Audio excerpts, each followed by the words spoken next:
When it comes to your health, one answer is never enough. Every diagnosis comes with questions. Every headline comes with uncertainty. And in a world overflowing with information, it's hard to know just what to trust. That's where we come in. Each week, Second Opinion brings together leading medical voices across every field of medicine, from mental health and sexual wellness to infectious disease, chronic illness, and the issues shaping our lives right now. We go beyond the sound bites, we challenge assumptions, and we give you the clarity you deserve, because your health is not a headline, it's your life. So stay with us as we break it down, get to the truth, and give you the insight that empowers smarter, healthier decisions. I'm Dr. Ebony Jade Hilton, and this is Second Opinion.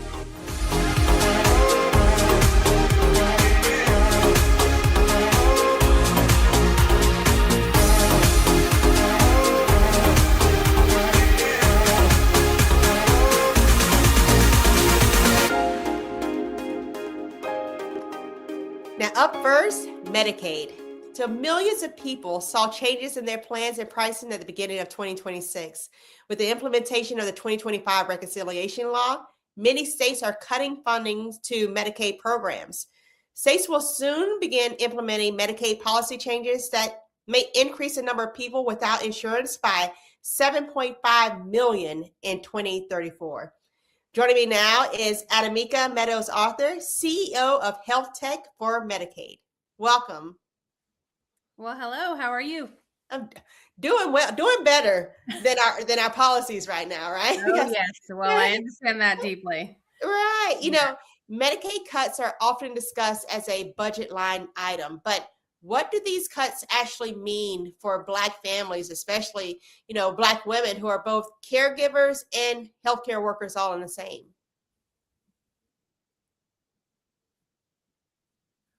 Well, first, most people don't know what Medicaid is. So Medicaid is the largest insured population we have in this country. So it's an insurance plan. Let's just start there. So most people have heard of Medicare. Medicare, it's a federal program you get over the age of 65. Medicaid, you can have both, Medicaid and Medicare. Those are called dual eligible individuals. But Medicaid is never really called Medicaid. It's only called Medicaid in about 7 states. But it's in all 50 states and our territories. So it's done about 56 different ways in the country.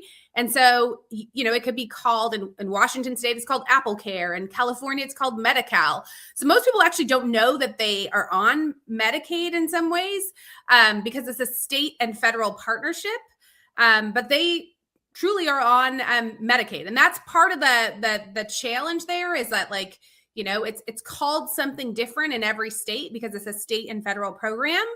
But when I think about, Black folks, Black women in particular, or others, many of us who are caregivers or who are healthcare workers, we're carrying the burden, kind of twice, and we're being paid less every time. These cuts for Black families mean a lot, right? Because if we're losing our health care, or we think we have health care and we're going to the doctor and we get there and we don't have coverage, this means a lot for, medical debt, which is, the number one way that people, lose their assets in this country. It also, leads to a lot around the unpaid care, people delaying going to medical treatment, why people are leaving the workforce the way that they are. So, there's a lot kind of there around just this budget line item around Medicaid cuts. It means a lot for Black families. Over 50% of the births in this country are Medicaid births. Many of those are Black families. There's over 40 million Black people on Medicaid, and much of them, 50% of those are children. So most of our kids and our elderly, get their care covered by Medicaid.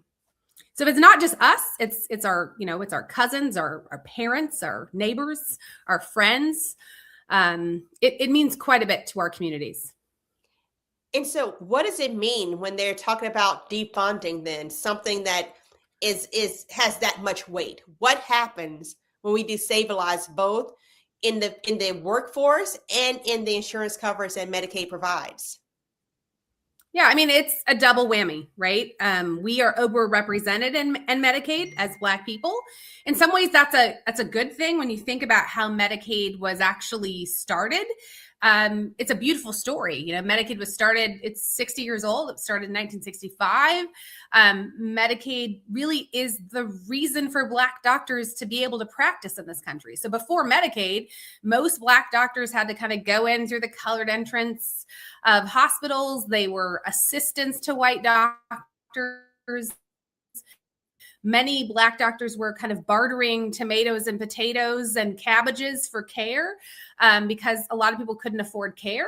What Medicaid did was it offered an ability for there to be funding, right? A source of payment for doctors.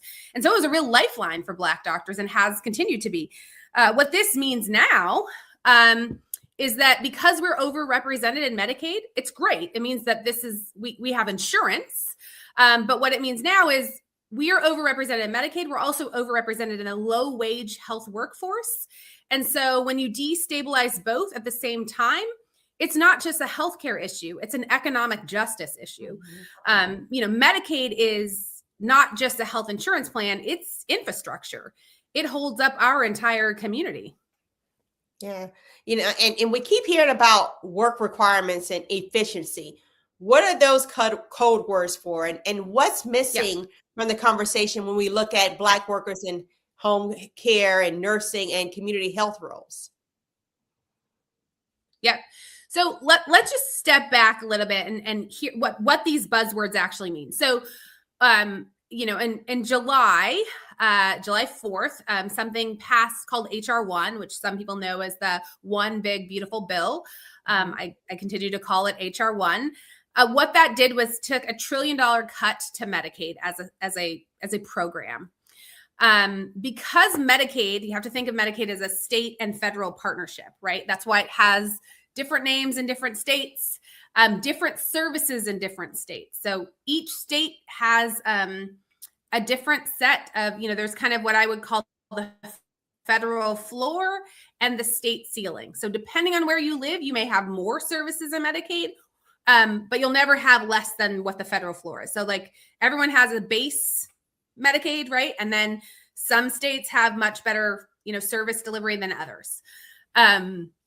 When we hear about these buzzwords like work requirements, you always have to certify to be on Medicaid, right? You turn in documents and that's how you're given your Medicaid card, or depending on, if you live in New York, you are on Medicaid, right? That is one of the 7 states that actually call it Medicaid.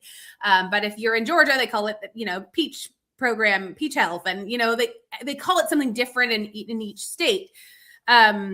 So work requirements, and we've heard this before, and we heard this a lot in the previous Trump administration, is kind of individuals proving that they are working or volunteering or contributing so that they can get their healthcare coverage. This is kind of a weird misnomer. Let's remember that half of the people on Medicaid are children, right? They're under the age of 18. So those folks will not be able to, they're not going to need work requirements. But for the adults, work requirements are going to be a new program. That's not coming into play until 2027, but that is brand new. And we've never really seen that work well. A couple of states have tried it. We've had a lot of pilots and tests. We haven't seen it work that great. And most people already work that are on Medicaid. So, think of, unemployment, right? You tell people I'm looking for a job, and then you get your unemployment check. That we've never had to do to get your healthcare coverage. So that's a little bit of some newer blockades for you to get your care. Another thing is recertification. In the past, we've had to recertify for Medicaid every year. They call that redetermination. They call it these buzzwords. And so typically there are documents you need to turn in.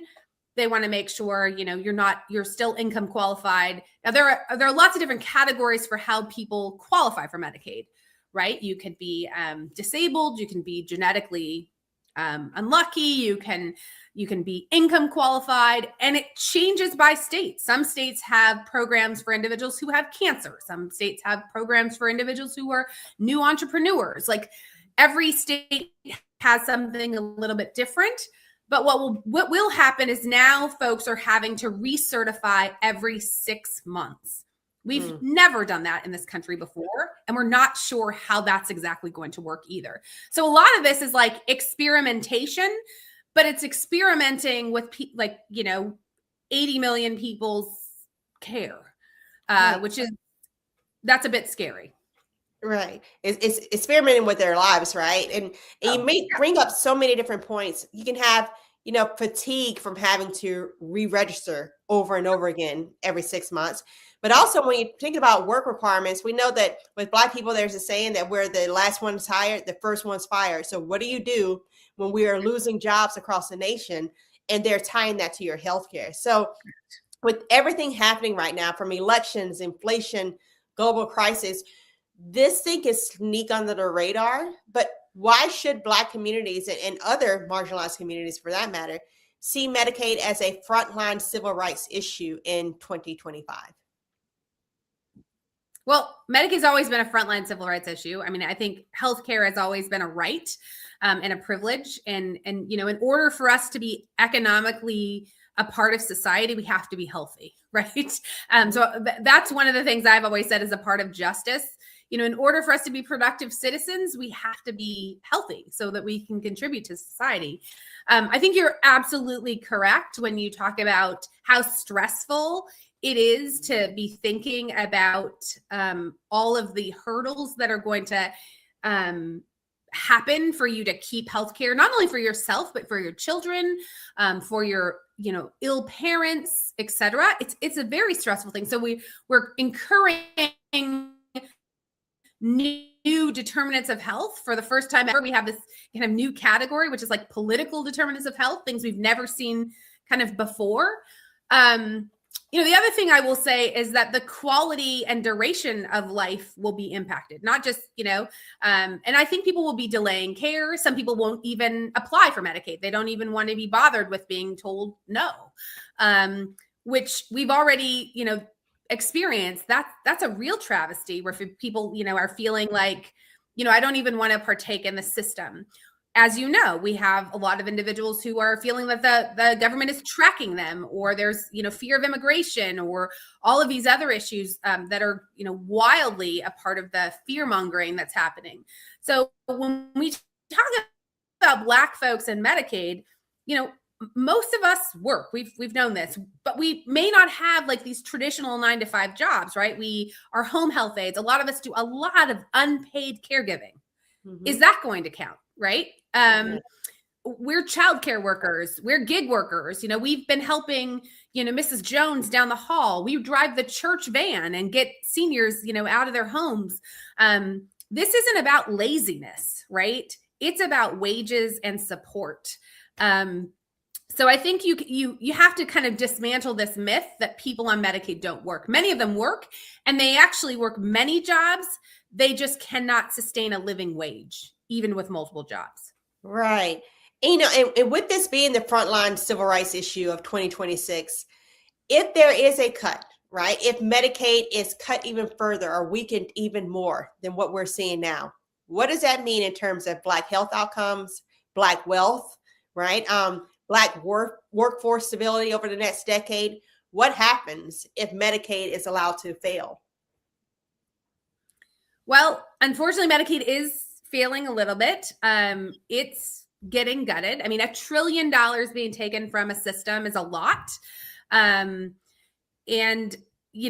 who is going to fill the gap? It's not going to be philanthropy. There's not going to be, a fairy with money that's coming to fill that gap. And it's not going to be quick. It's not like we get this administration out and, 3 more years and we can go back. I mean, think of how many lives will be lost in 3 years. It means a lot for our health, for the Black Wealth Index. It means a lot for jobs and workforce stability. You talked earlier about, if you look at the unemployment rate, in the Black community, it has skyrocketed to like lengths that we have not really seen before. So it means more debt. It means more burnout. It means more people dying younger. It means more stress. It means fewer people left to get care. So Medicaid is not a handout. I think that there's a real misnomer. It is an insurance program. Just like everybody else gets insurance through their job, it's an insurance program. But Medicaid is also just a foundation. If you pull that out from underneath a society, the whole structure fails. And unfortunately, I think we're going to, this is a really unfortunate experiment that is happening with elections and inflation and kind of global chaos all happening at the same time. This is really about, people often ask, what is a solution? What do we do? And I think there's lots of things we can do. We can bound in our communities together. Our churches can start putting, gyms in churches, and we can start to figure out, how do we keep ourselves healthier? How do we grow some food? And we can start to come back to some of our community roots and start to take care of ourselves.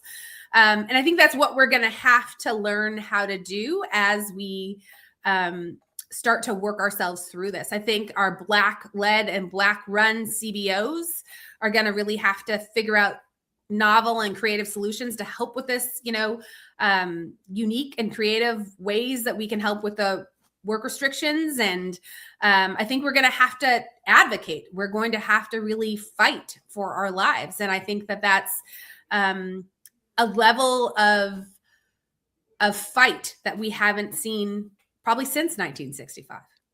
Right. And it's one of those things, every generation we have a different fight to give, right? But I want to bring in Dr. Roger A. Mitchell. He's the president of National Medical Association, to talk about how this is impacting the workforce. So welcome, Dr. Mitchell. It's good to be here. Good to see you, Doc. Yeah. We just talked about Medicaid and how it serves nearly 1 in 4 Americans. This is a huge program.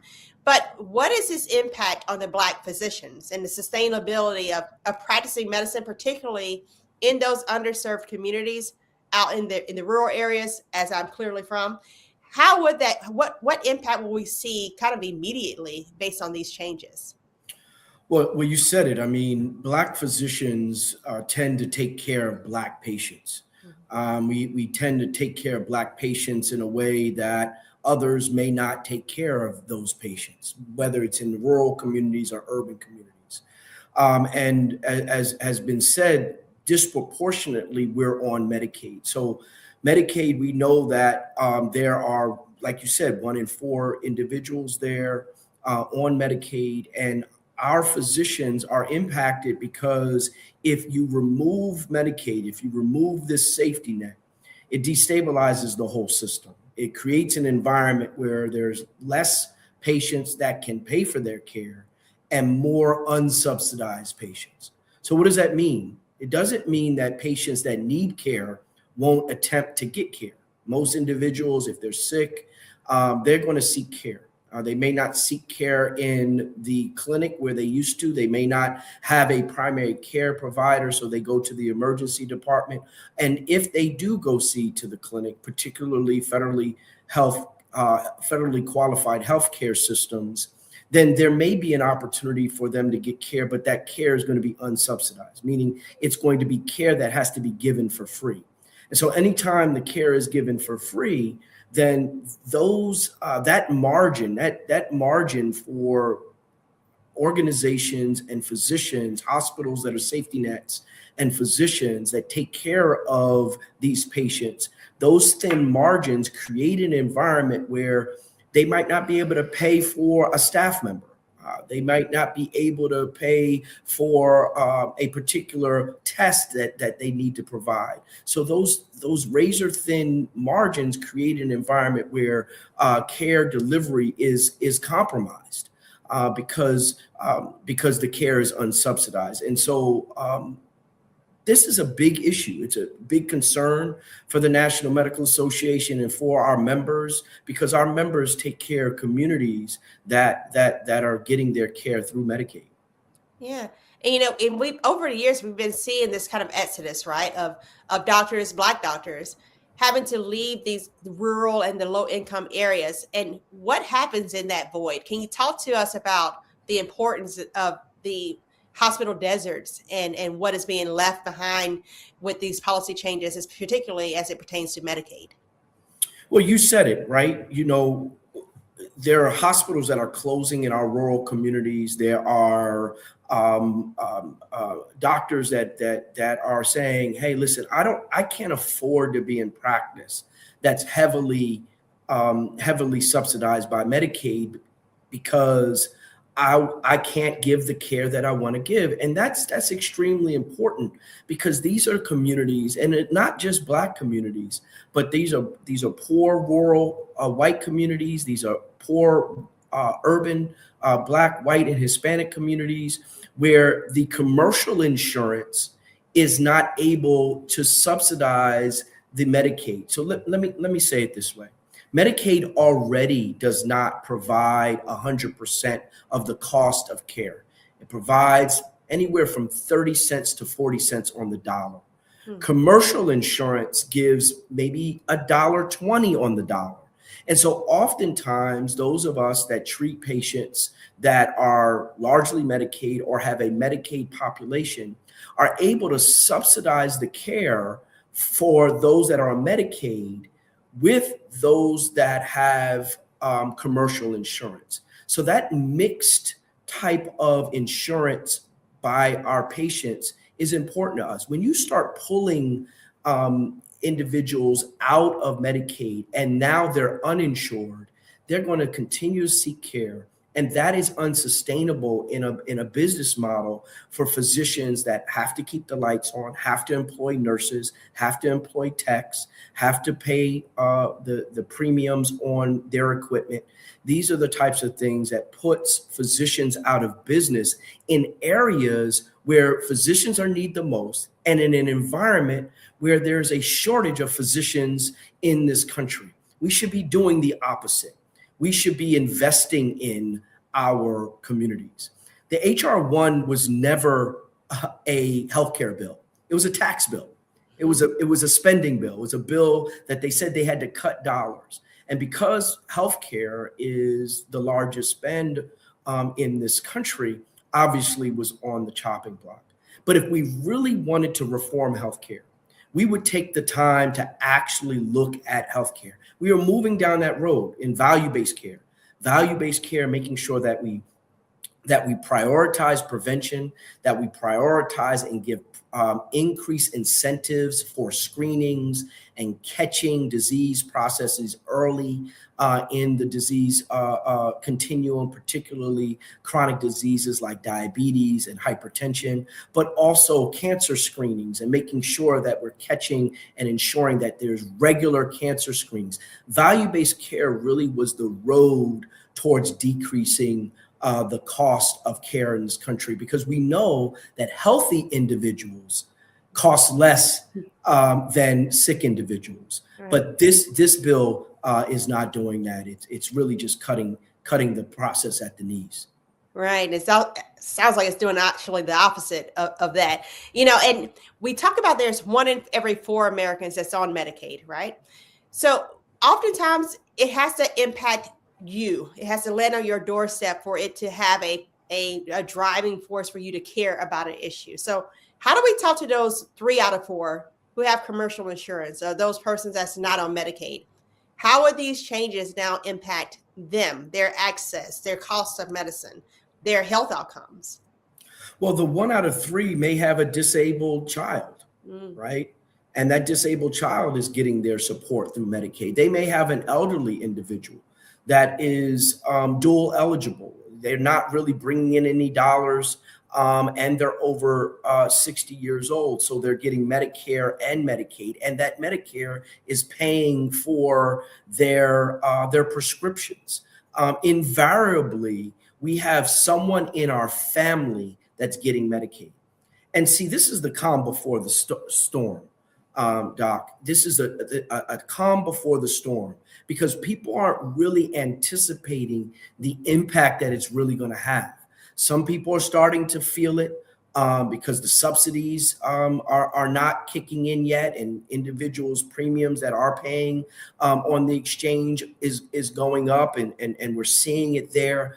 But when those individuals start being pulled off the rolls, and individuals that used to be able to get regular care now don't qualify, and when individuals are pulled off the rolls because of the bureaucracy of the things like work requirements or recertification every 6 months, when those individuals get purged and then show up to their doctor's office, they're going to say, what happened? I should be getting this. They're going to be calling their senators and Congress people. They're going to be calling the family members that are the 3 out of the 4, right? They're going to be calling family members and say, listen, I just got kicked off of my Medicaid and I'm fully qualified.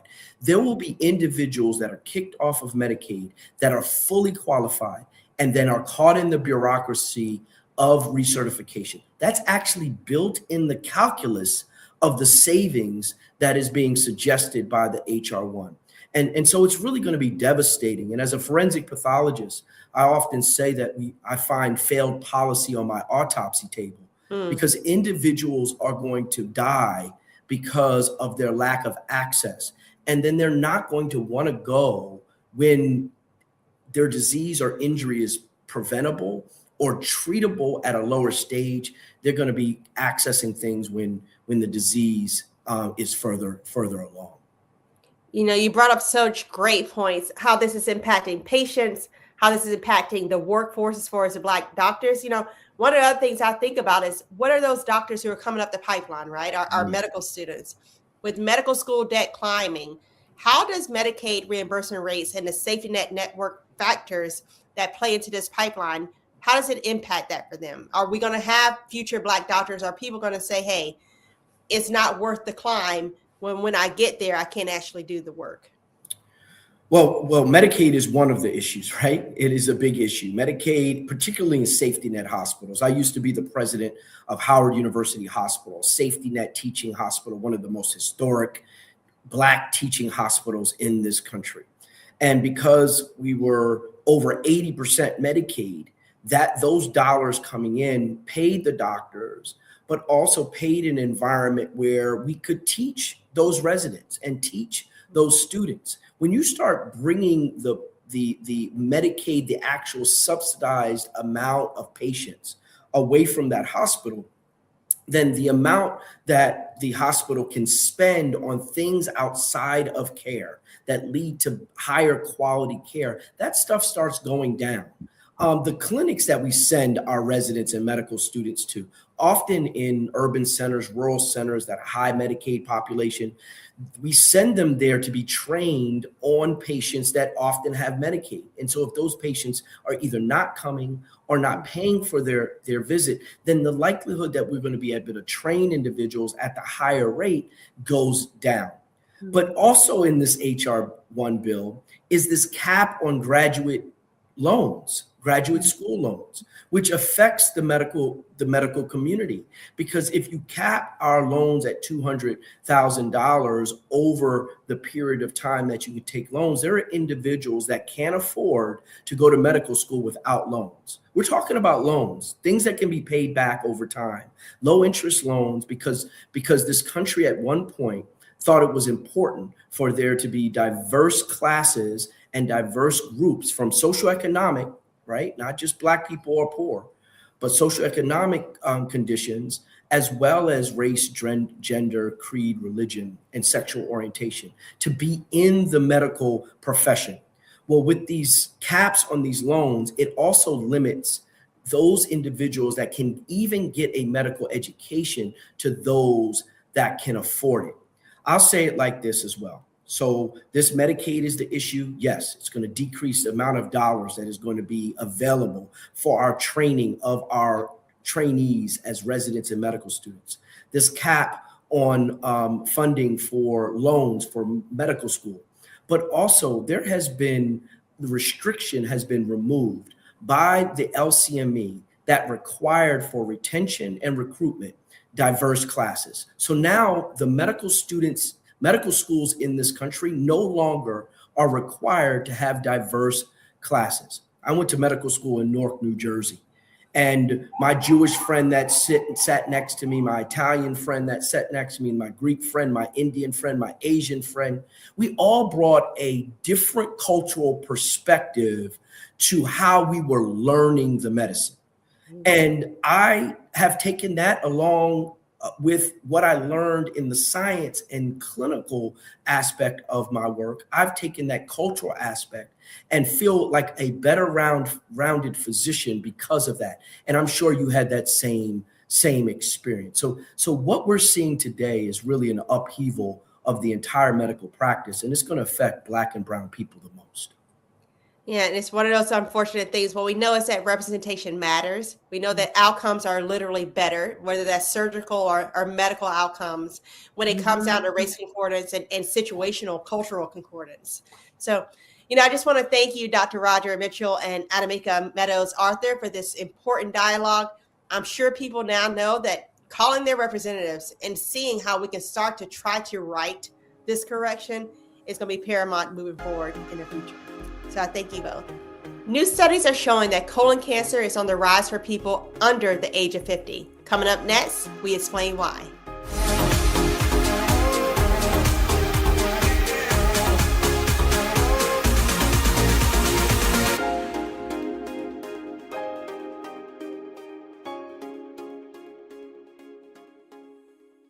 I'm Brittany Noble, Midwest-born, HBCU educated with experience in newsrooms across the country. Well, I've teamed up with Roland Martin to bring to you The Breakdown. This isn't just news. It's our stories, our voice, our community. Join me for The Breakdown, Monday through Friday at midday, only on the Black Star Network.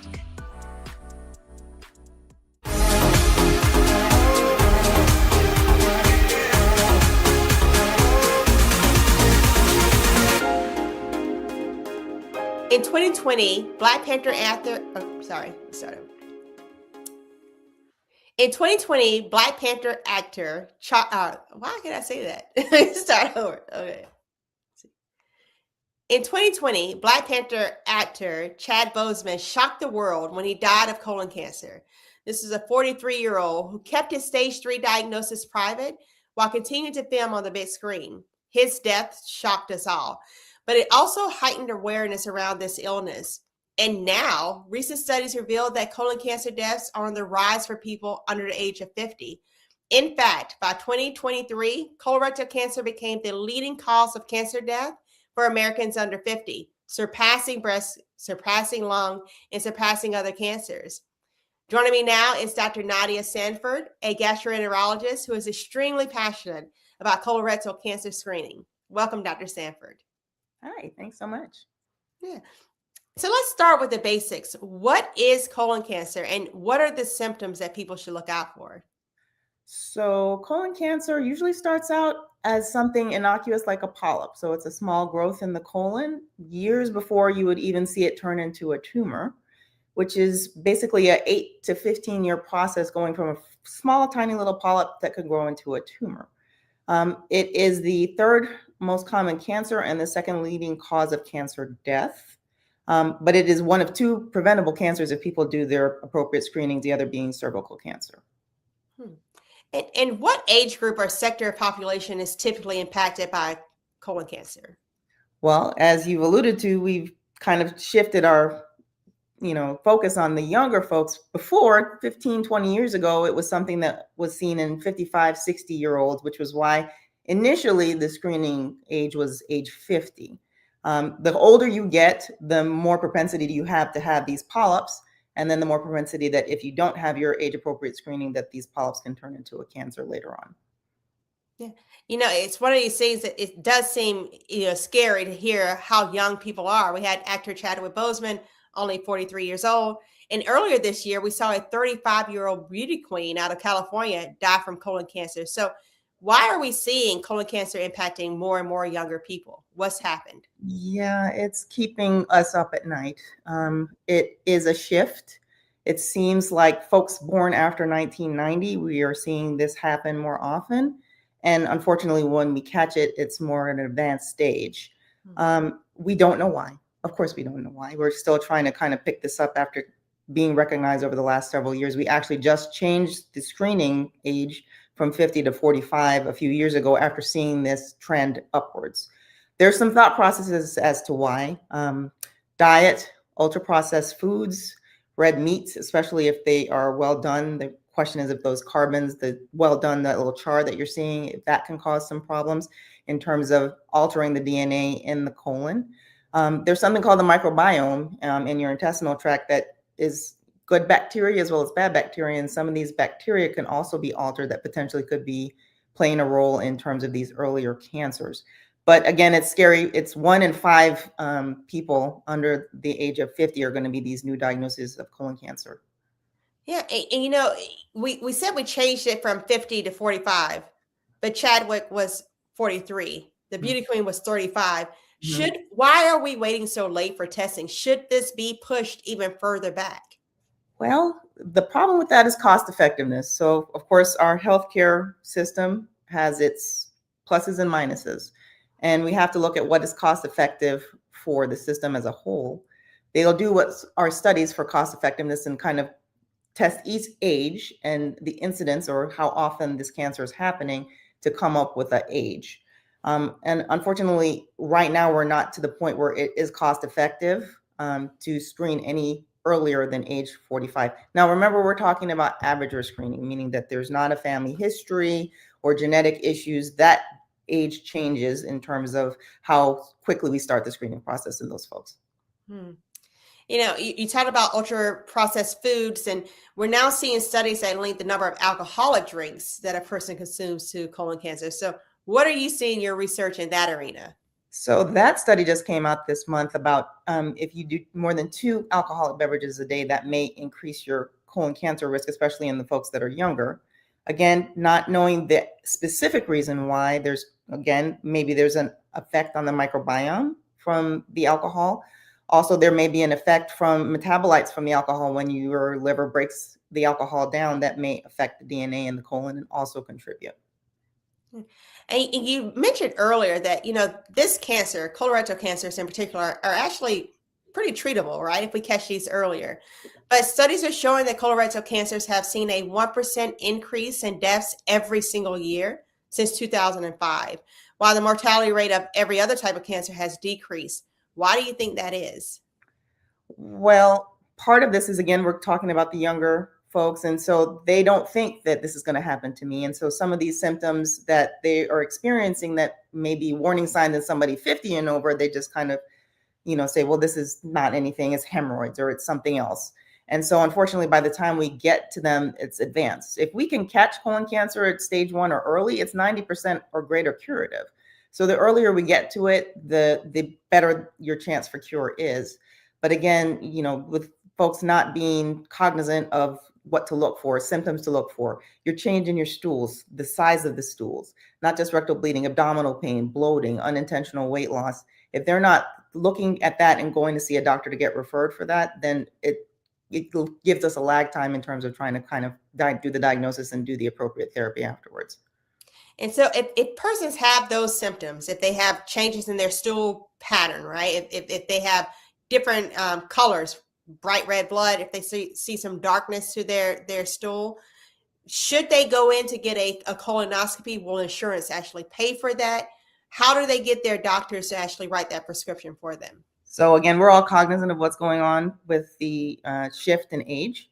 So, like I said, 15, 20 years ago, people said, oh, it's a hemorrhoid, we'll treat it like that. And now it's pretty much, we're going to do a colonoscopy. Now, insurance is not going to do that as a screening, meaning that you may have to do that under what's called a deductible. So if you've not met your deductible with your insurance, there may be some cost sharing for you. But I don't have any doctor colleagues that I know in primary care who would not refer for any kind of worrisome symptom, to be sure for peace of mind that that's not what we're dealing with. And for those who may want peace of mind, what about Cologuard? Is that a substitute for colonoscopies? Is that something that younger people can even get their hands on? What do they do? So Cologuard is only for average risk screening. So not because you have symptoms, not because you have family history, not because you've had polyps before, that doesn't qualify for that. That is only strictly average risk starting at age 45. That is a DNA test that they do where you submit a whole stool and they'll look for abnormal DNA. And if abnormal DNA is found, then they will refer you for a colonoscopy. And is that something, do you need a prescription for Cologuard? How do they get their hands on that if they are qualifying persons? So a primary care physician or some physician would have to send an order for the Cologuard to be sent, and then that gets mailed directly to the patient's house. Then the patient mails it back with the instructions that are sent, and then the physician gets the results and then relays the results to the patient. There you go. Now, is there anything that if people say, hey, I want to reduce my risk of colorectal cancer, what would you tell them are the top 3 things that they should do to hopefully help them prevent being one of those persons who succumbs to this disease? High fiber diet. So again, not the ultra processed foods, raw foods, Mediterranean diet, things like that. The fattier things. And again, trying to avoid the well done meats, because again, there's a potential link between those hydrocarbons from the char. Obesity is thought to be a factor in a lot of cancers. And so trying to do exercise, not live that kind of sedentary lifestyle, and then not smoking and not overindulging in things like alcohol, because again, these are potential carcinogens, or what we call things that potentially can lead to cancer and alter the DNA. You know what? Thank you, Dr. Sanford. You have given us a lot to think about. People, check your stool. It is actually important, and go get those screenings if you see anything that's concerning. Absolutely. We can put you to sleep. It's a wonderful nap. Don't not do it. Okay. Right. And that's my job. That's what I do. That's right. Thank you so much for joining us, Dr. Sanford, and we'll see you soon. Thank you. Now, still to come, we're checking what's in your pantry. Is there chips, cookies, ramen noodles? We've got a doctor that's going to rearrange it all.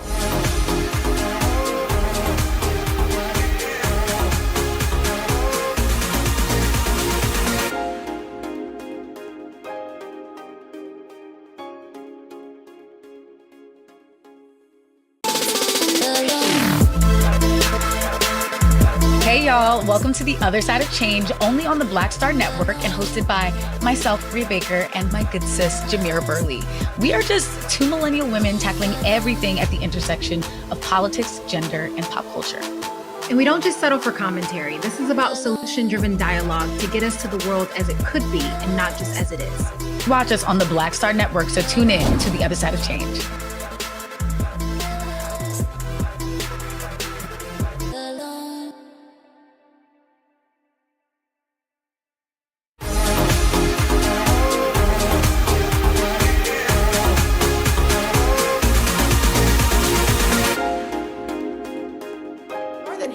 The calories that the average American adult consumes are from ultra-processed foods, also called UPFs. And UPFs have become a popular topic of conversation and a growing concern in public health. Joining me now to address this problem is Dr. Ema Spalding, an emergency medicine and weight loss physician. Welcome, Dr. Spalding. Thanks for having me. Yeah. So what are some of these UPFs? Like, what are some examples that people may not even think of are ultra-processed foods? I don't know. I don't know if people wouldn't think of them as that. I just don't think they think about it in general. If you go to any grocery store, I would say 70% of what's in there is probably processed to ultra-processed foods. So all your cereals pretty much, excuse me, a lot of your baked goods, anything with a bunch of extra sugar in it, if you go to the bakery or whatever, you got to look at the deli meats. If you were to go to Publix, for example, or I don't know whatever local grocery store people have, there's Publix in Atlanta, for example, there's Publix in the South. But, your deli meats have a bunch of nitrates in them. I think Boar's Head is probably one of the few that doesn't, if you're actually checking. A lot of packaged foods, talk about things like ramen noodles, a bunch of canned goods. Some canned goods are okay, and some processed foods are still actually somewhat okay for you because they do have some nutritional value, pastas, some, boxed or canned or pre-cooked rices, things like that. So there will be some, but it's probably about 70% of the food out here is ultra processed food. It's unfortunate. So. And it's one of those things, if we go backwards, how do you define what is ultra-processed food? Like, for the person who's never heard this before. Well, ultra-processed food is going to be any food that, well, let's talk about what's not ultra processed first, right? So many of the meats you get, you got to be careful with ground beef, maybe ground turkey, ground meats. But most of the meats you get are going to be just a little bit processed. The dairy is going to be a little bit processed, like milk. Fruits, pretty much there's no process, just depending on where they're sitting at. Was it a clean environment? Were there bugs? Is there mold? Things of that nature. But mold's a good sign that something is very organic, because things should go bad pretty quickly. So those are not processed foods, right? So ultra processed foods are anything that's been through, how can I say, it's a process. It's been through a process that does things like it could strip the food, it could enrich the food. If you look at our breads, for example, our wheat, our enriched, all this enriched flour we consume, bread is not supposed to last as long as it does. If you go get a loaf of bread from the store, it should not last you a month. It should be done in 3 to 5 days. So we strip away so many things, nutrients, from things like that to make them last longer. You get enriched rice, sugar gets processed, So anything that is an organic, that goes through some process of stripping it down or adding to it, sometimes adding preservatives. For example, we add high fructose corn syrup to things. Why? Because it preserves well, it travels well. It's a very stable type of sugar syrup. So that's why we use it. That's why it's used in so many things. So anything like that is going to be considered ultra processed. And you just have to read the back of it. You have to read your packages. You have to read the back of your, anything that you buy, and to really see. And you don't have to read but three, 4 words before you realize it's probably terrible for you. So Right. And consuming large amounts of this ultra processed foods, what does it cause? What kind of illnesses do we see at the other end of that? Well, so if you look at it overall, you've got an obesity issue in America, in the West. I think, roughly 60% of the population now is obese. And as far as morbid obesity, like truly scary, increased morbidity, mortality, obesity is like 10%. And hypertension, hyperlipidemia, bad cholesterol. Overall, the main thing, you start to look at cardiovascular disease. You start to look at how much stress are your kidneys under. You have visceral fat being deposited in your belly, in your liver. Metabolic syndrome, which is a big problem, a growing problem. So this is the type of things that that these processed foods can cause, eating, especially the regular large quantities that people eat them in. And what do you do if, when people come to you and they say, hey, you're telling me that 70% of all the food that I can actually consume in this grocery store has these ultra processed factors in it. What do you do?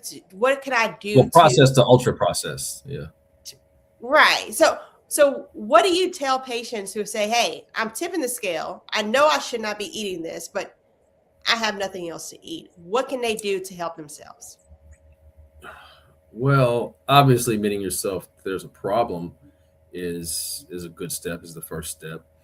The next thing you got to do is probably get some help, because if you're not the type of person who's been on it already, it's going to be hard to start on your own, because it's not just about changing your diet. You're going to change your whole lifestyle. You have to become a different person, not altogether, but just certain habits are going to have to go. You have to cut out certain things you consume in large quantities, in some quantities. Some things are going to have to go altogether. So when you say, well, what do you tell them? First thing you have to do is try to start them on the mental and emotional preparation for the journey, because it's, once you start it, stopping it is not really an option. It shouldn't be anyway. So, they say, hey, what am I going to do about this diet? What am I going to do about this? What am I going to do about that? You just got to sit down and help them develop a plan. That's pretty much what we do in our weight loss clinic. Is we don't just give them, say, GLP-1s and meds and stuff. We develop a lifestyle plan, and we help them with we help them track their calories. We help them start activity levels. Okay, week 2 now, week 3 now, week 4, we ramp it up. We pay attention to the labs, make sure their physiology is remaining in homeostasis. I mean, so there's a lot to it, and you got to tell a patient really that this is a journey, but we're taking it together. I'm gonna be right here with you, helping you along the way. At least, if any patient that goes to a doctor, that's what the doctor should be doing with their patients, in my opinion. And how do people get access to weight loss clinic, right? Is this something that is available at every hospital, or is this specifically for yours? Until I got into it, I didn't realize how they're everywhere. I just got I was just at work earlier, and I was looking at Google in between patients for something, and I saw a news feed, or news story that said Forbes top 10, weight loss options, and it's like these 10 weight loss businesses or clinics that exist somewhere around the country, right? So they're everywhere. I mean, they're everywhere in Florida for certain. I mean, Florida being Florida. So you can, what you got to do is you have to, like you do any business, you got to look up, check the reviews, check the results, because most weight loss clinics actually online track the results of their patients. So you can see what is the average weekly weight loss, what's the average bi-weekly, what's the average monthly weight loss, what are the side effects of these medications, who's having more success, who's highly rated, do you like the staff? I mean, there's all types of factors that people go to clinics or doctors, as you well know. So, I mean, you can easily just Google weight loss clinic in whatever city you're in, and then you start looking at the reviews and compare and contrast. And then what you do is you go visit a couple and you go and see, hey, is this pricing right for me versus this, what is this program? But you don't just want a weight loss drug. That's not enough. That's not enough. The biggest thing for weight loss largely is diet, which is why, when you talk about these processed foods and you combine it with the fact that they're always so readily accessible, because we have a lot of food deserts around the country. I mean, it's difficult. It's really difficult. Right. You hit on the nail on the head with the food deserts. What do we tell Americans? What do we tell our patients that say, hey, I'm in the middle of a food desert. 70% of the restaurants that's around me are really these fast food chains, and that's basically the only thing I can afford to do. What do we say to them, and what do we say for their children's sake? There's a statistic that 70% of all the food consumed by children are ultra processed foods, and we're seeing diabetes and hypertension younger and younger ages now. What can we say to give them a glimmer of hope? Well, to answer the first part of your question, you got to cook. You got to cook food at home.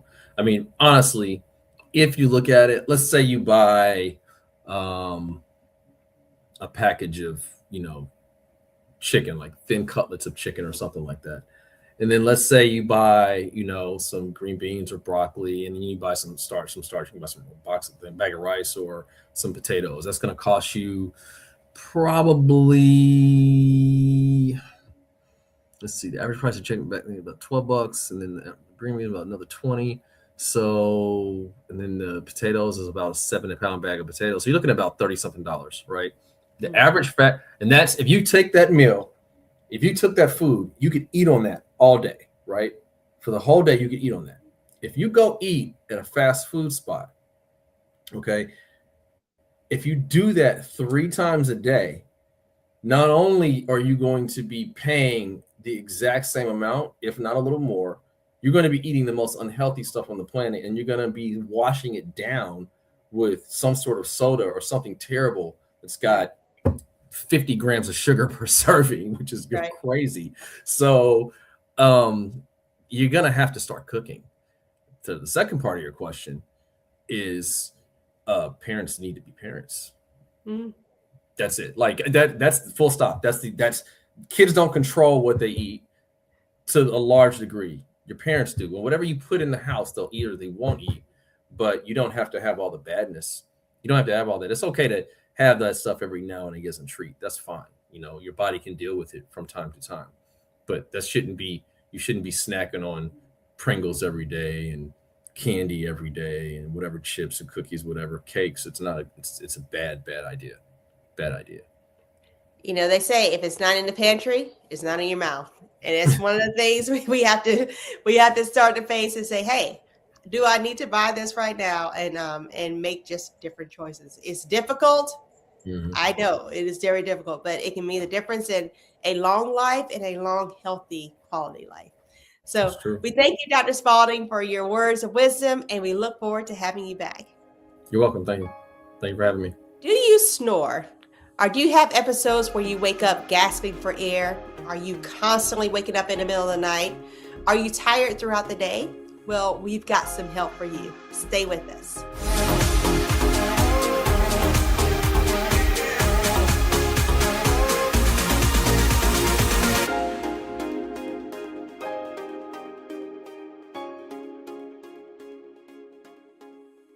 My brothers and my sisters, this is Bishop William J. Barber II, and I'm coming to you with an urgent call from Repairers of the Breach and all of our partners. From Wednesday, February the 11th to Saturday, February the 14th, it's time to love forward together. We are mobilizing from Wilson to Raleigh. This is a call to all who love voting rights, love justice and truth, who believe in health care for all, living wages, labor rights, and caring for every person in our communities, who believe in life and not shooting people down in the street. We march each morning, February the 11th, 12th, 13th at 9 a.m., beginning at St. James Christian Church in Wilson, North Carolina. And on February the 14th, we gather at Shaw University, march down Fayetteville Street, and we have a rally right there at 10 o'clock a.m. Join us for the Love Forward Together Mass People's Assembly and Moral March mobilization. Visit breachrepairers.org for everything you need to register. This is William J. Barber II, paid for by Repairers of the Breach.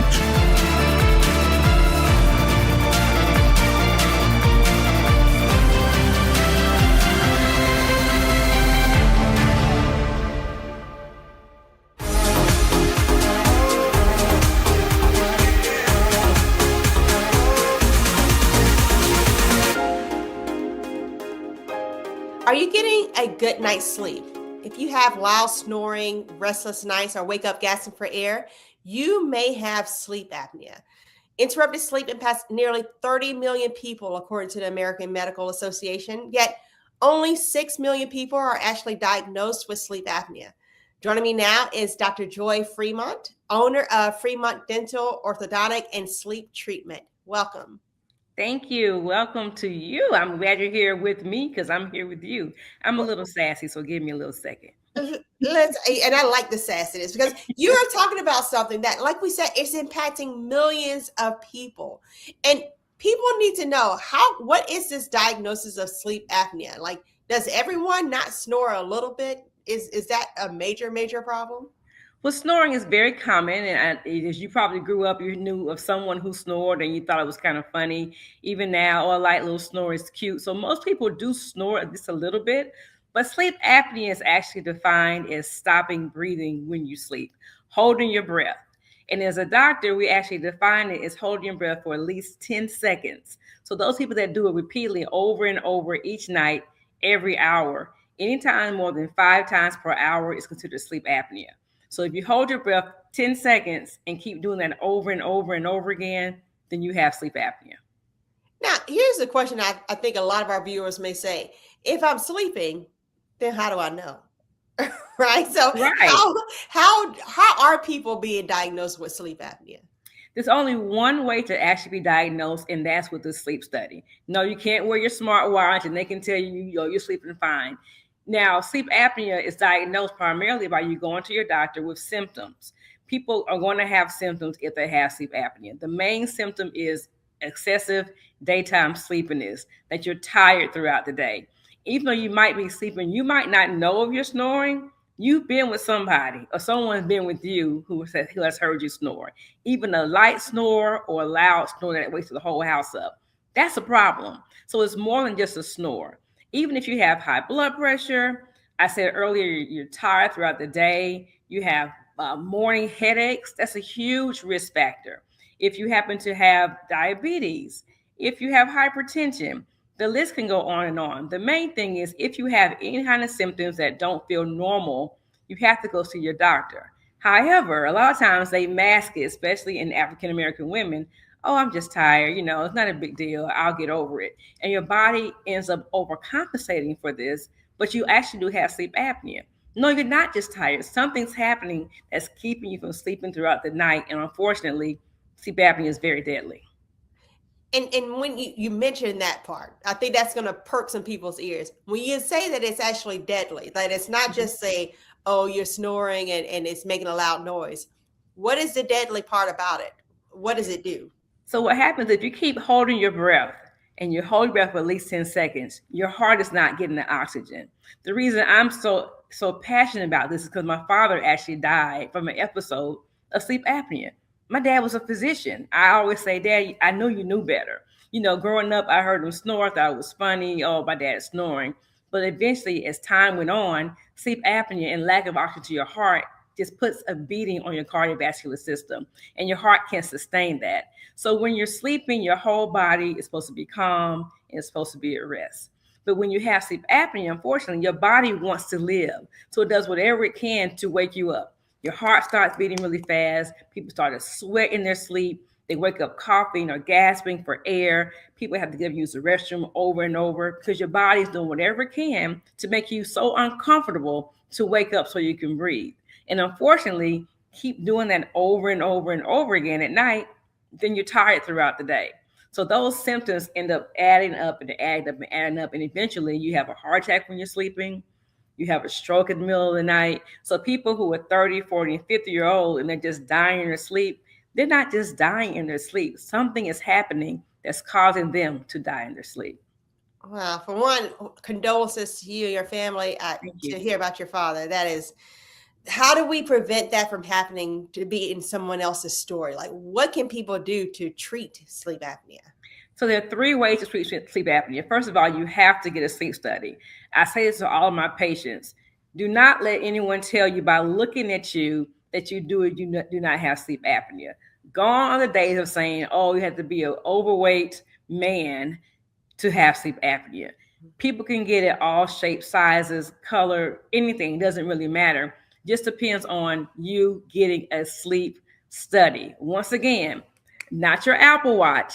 You have to go to a doctor to get an actual sleep study. Then and only then can you be diagnosed. And once you're diagnosed, now we're talking about the treatment, okay? So everyone's seen this big, Darth Vader mask, the CPAP. Is not anything that's unusual, but this is one way to treat sleep apnea. Unfortunately, people don't want to wear it because, it's not the cutest thing in the world, but it's very effective. It does work. The second way to treat sleep apnea is wearing a mouthpiece, which I actually treat as a dentist. It goes into your mouth. It's very simple and easy to use. The third way is surgery. So there are 3 ways: the CPAP, the mouthpiece, or surgery. You can't wish your way out of it. You can't lose weight and just not have it anymore. You have to actually get treated because it will not go away. And unfortunately, untreated sleep apnea gets worse. And then once again, we're back at the heart attacks, the strokes, the diabetes. And with these, CPAP machines, because let's be honest, no one wants to wear it.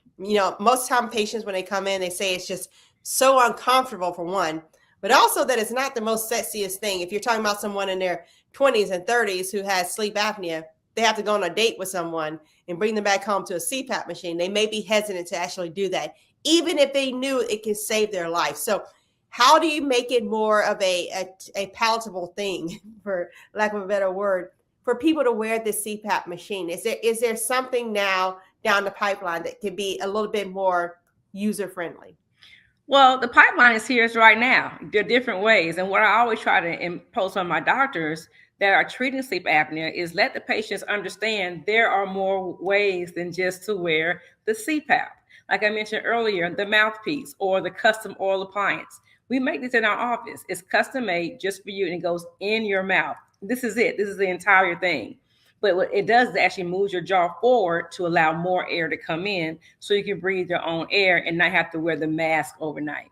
And there are also several surgeries out there. We try to put the surgeries out for last because it can be very invasive, but there's more than one way to do it. So I tell my patients, listen, if you cannot tolerate your CPAP, please, please, please talk to your doctor and get alternatives. And those doctors that say, no, the CPAP has to work, I challenge you, because people are not wearing these and they're on the shelf or under the bed and people are dying. So please, please, please understand, if you cannot tolerate the CPAP, please go to your doctor, find a qualified dentist, someone like me who's a diplomat, who knows what they're doing, because you can't just buy this over the counter and say it's going to work. It has to be fitted just for you. It's custom made for your mouth so that it can move properly so you can breathe. Thank you so much, Dr. Joy Fremont. Where can people find you? If they say, hey, I don't know if my dentist, I don't know if my doctor have these mouthpiece and I want to get one specifically made for me, custom made, how can they get in touch with you in order to get one of these devices? So I'm in Atlanta, Georgia. I'm right here by the airport, and my phone number is 404-761-1659. But if you're not in Atlanta, just go to the American Academy of Dental Sleep Medicine and look for a qualified dentist. Don't just go to someone who wants to do this. This is a medical disease that has to be treated by someone who's actually qualified. So make sure you go to the American Association of Dental Sleep Medicine, find a doctor that's nearest to you, or you can call me. I'll help you out. You know what? Thank you again, Dr. Fremont. We will definitely have you back on the show. We need to talk about oral health and bad breath, Billy. I heard you have a character that you speak about. But Yes. We'll have you back on the show as soon as possible. Thank you so much. Up next, I'm sharing my prescription of the week. Stay with us.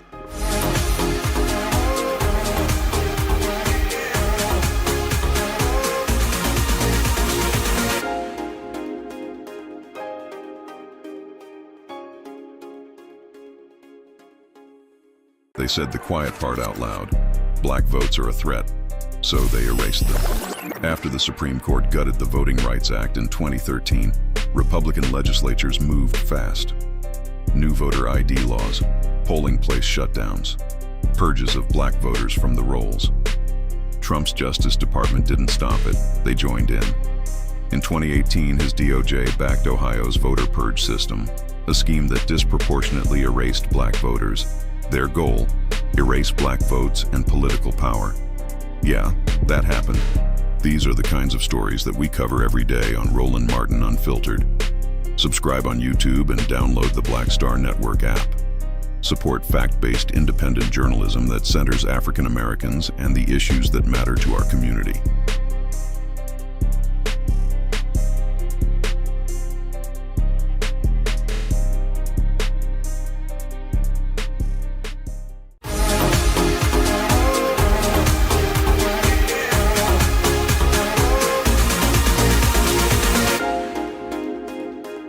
Your gut is running the show. We talk a lot about the brain and the heart, but there's another powerhouse in your body that doesn't get enough credit. It's your gut. It's not just where food goes, it's where so much of your health actually begins. Your gut helps control digestion, immunity, inflammation, mood, and even how your body handles stress. In fact, about 90% of your serotonin, the chemical that helps regulate happiness, is actually made in your gut. That means how you feel emotionally is deeply connected to how your gut feels physically. When your gut is out of balance, it can show up as bloating, fatigue, skin issues, brain fog, anxiety, low mood, and weakened immunity. You might think something is wrong with you, when really your body is asking for support. Stress, poor sleep, ultra-processed foods, and constant rushing all disrupt the gut. And when the gut is inflamed, the whole body feels it. Taking care of your gut doesn't have to be complicated. It can look like drinking more water, eating foods with fiber, fruits, vegetables, and beans, adding fermented foods like yogurt or kimchi, slowing down when you eat, breathing before meals. Gut health is about creating an environment where your body can thrive, because when your gut is supported, your energy improves, your mood steadies, your immune system strengthens, and your whole body works better. Wellness isn't just what you see in the mirror, it's what's happening on the inside. And your gut, well, it's the foundation. And that, my friends, is my prescription of the week. Thank you all for watching, and we will see you next week on Second Opinion.